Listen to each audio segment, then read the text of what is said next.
3 মেয়ে 1 ছেলের পরিবার। প্রবাসী স্বামী দেশে ফিরেছেন অনেকটা খালি হাতে।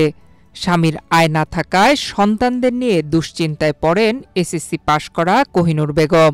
বাড়ির পাশের জমিতে তিনি বিভিন্ন সবজি চাষ শুরু করেন, কিন্তু তেমন সফলতা পাচ্ছিলেন না। তিনি স্থানীয় উপসহকারী কৃষি কর্মকর্তা শাহিদা খাতুনকে তার পরিবারের খারাপ অবস্থার কথা বলেন। শাহিদা খাতুন বাংলাদেশ পরমাণু কৃষি গবেষণা ইনস্টিটিউটের বিনা লেবু 1-এর একটি প্রদর্শনীর কথা বলেন। প্রথমে কোহিনুর বেগম লেবু বাগান করতে রাজি হননি। লেবু চাষে ভালো ফলন হয় কিনা, গ্রাহক পাবেন কিনা নানা সংশয়। পরবর্তীতে তিনি রাজি হন। লেবু প্রদর্শনী পেয়ে ৪৫টি চারা লাগান বাড়ির পাশের 10% জমিতে। এরপর আর তাকে পেছনে ফিরে তাকাতে হয়নি। রমজান মাসে বিক্রি করেন প্রায় 1.5 লাখ টাকার লেবু। এখন প্রতি মাসে বিক্রি করেন 25 থেকে 30 হাজার টাকার লেবু ও কলম। লেবু চাষ করে সফল ও স্বাবলম্বী হওয়ার এই অনন্য গল্প কুমিল্লা সদর দক্ষিণ উপজেলার যশপুর গ্রামের। বাগান জুড়ে বাতাসে ভাসছে লেবুর মিষ্টি গন্ধ।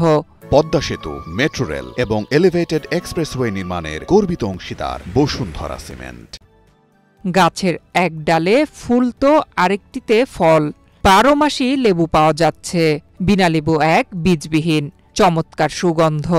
এই সুঘ্রাণ সমৃদ্ধি নিয়ে এসেছে কোহিনুরের পরিবারে। খেতেও স্বাদে অন্য লেবু থেকে আলাদা বিনা লেবু 1। আমাদের আর্থিক অবস্থা খুবই কষ্ট হয়ে গেছে আমাদের। এখন মাশাআল্লাহ লেবু বিক্রি করে আমরা খুবই একটু ইয়াভাবে চলতে পারি। একটু অনেক মাইর খাইয়া আমরা আজকে 7-8 বছরে বাড়িতে দেশে লেবু বিক্রি করে এখন চলতেছে আর কি। লেবুর উপরে চলতে পারছে। 2টা সন্তান পড়ালেখা করে, এগুলার উপরে নির্ভর করে চলতে পারছে। আমরা মাসিক কোনো আয় নাই। আজকে 5-6 বছর হয়েছে আমরা মানে গাছগুলা লাগাইছি। 45টা গাছ দিয়ে আমরা আগে প্রথমে বাগানটা শুরু করছি। তো এখন আমরা মাশাআল্লাহ আজকে 3-4 বছর আমরা লেবু বিক্রি করতেছি।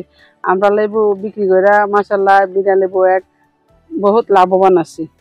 তো এখন কি জানি আরো কিছু জায়গা আছে, আমরা আরো বাড়াইতেছি, লেবু বিক্রি করতেছি। মাসে অন্তত 25 থেকে 20 হাজার টাকা মাছ বিক্রি হয়। লেবুর চাষে কোহিনুর বেগমের সফলতা ও স্বাবলম্বী হওয়া দেখে যশপুর সহ কয়েকটি গ্রামের মানুষ লেবু চাষ শুরু করেছেন। জ্যাঠাতো ভাইয়ের বউ দুজন মিলা করছে। ওদের দেখে শাহিদা ম্যাডামের উদ্যোগে আমিও বাগান পাইছি। বিনা 1 আমিও করছি, অল্প করছি। এইবার কিন্তু 50টা আবার বাগান করব। আর মিশ্র ফল বাগান আছে, পুষ্টি বাগান আছে। এখন 20টা লাগাইছি, আবার ওর সামনের দিকে আরো ওই যে 10 শতক এটা রেডি করবো। কলপ করে রাখছি, এই কলপের দ্বারা এটা আরো পুরোটা ইয়ে করবো 30 শতক। লেবু চাষে কোহিনুর বেগমের সফলতা দেখে নিজেও খুশি পরামর্শদাতা উপসহকারী কৃষি কর্মকর্তা শাহিদা খাতুন। প্রথমে করতে চাই না, আমি বলছি যে করেন, লেবুটা অনেক ভালো, এটা 12 মাসই সারা বছরই এটাতে ফল আসবো। আর লেবুর তো চাহিদাও বেশি বাজারে। তারপরে ওনারা রাজি হয়ে বাগানটা করার পর দেখা গেছে যে 6 মাসের মধ্যে ফলন চলে আসছে। এই গাছে দেখা গেছে এটার একটা বৈশিষ্ট্য খুব ভালো যে এক ডালে ফুল থাকে, আরেক ডালে পরিপক্ক লেবু আবার ধরতেছে, এই অবস্থা থাকে সারা বছর এটাতে লেবু। ওনারা তো করার পরে এখন দেখা গেছে যে ওনারা তো এটা কইরা খুবই লাভবান। তারপরে পাশের যে প্রতিবেশী কৃষকরা ওনারাও খুব আগ্রহ, এবং আমার পাশে আরো 2 জনে বিনা লেবু বাগান করছে। বেকার, নিরুপায় ও পিছিয়ে থাকা অসচ্ছল মানুষের জন্য লেবু বাগান ভাগ্যবদলের হাতিয়ার হয়ে উঠেছে বলে জানালেন বিনা কুমিল্লা উপকেন্দ্র কুমিল্লার সাবেক ভারপ্রাপ্ত কর্মকর্তা ও বিনার গবেষণা কার্যক্রম শক্তিশালীকরণ প্রকল্পের উপপ্রকল্প পরিচালক ডক্টর মোহাম্মদ আশিকুর রহমান। আজকে 3 বছর পর আজকে আবার ওনার সাথে আমার কথা হলো। আমরা দেখতে পেলাম যে উনি মাসে এখন 20 থেকে 25 হাজার টাকা আয় করেন।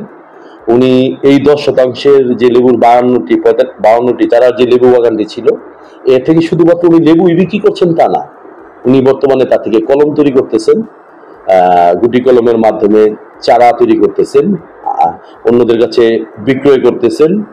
যারা দেখতেছে যে এই লেবুটি খুব ভালো, তারা তার কাছে চারা চাচ্ছে, যার ফলে উনি লেবু বিক্রয় এবং চারা বিক্রয় এই দুটির মাধ্যমে ওনার যে অভাব ছিল, ওনার যে অসচ্ছল ছিল, এই অসচ্ছলতাটা কিন্তু সচ্ছলতায় নিয়ে এসেছেন এবং দেশের যে পুষ্টি চাহিদা, ভিটামিন সি এর চাহিদা, এই পূরণেও কিন্তু উনি একটি ভালো ভূমিকা রাখতেছেন। নয়ন বিশ্বাস, বাংলাদেশ প্রতিদিন।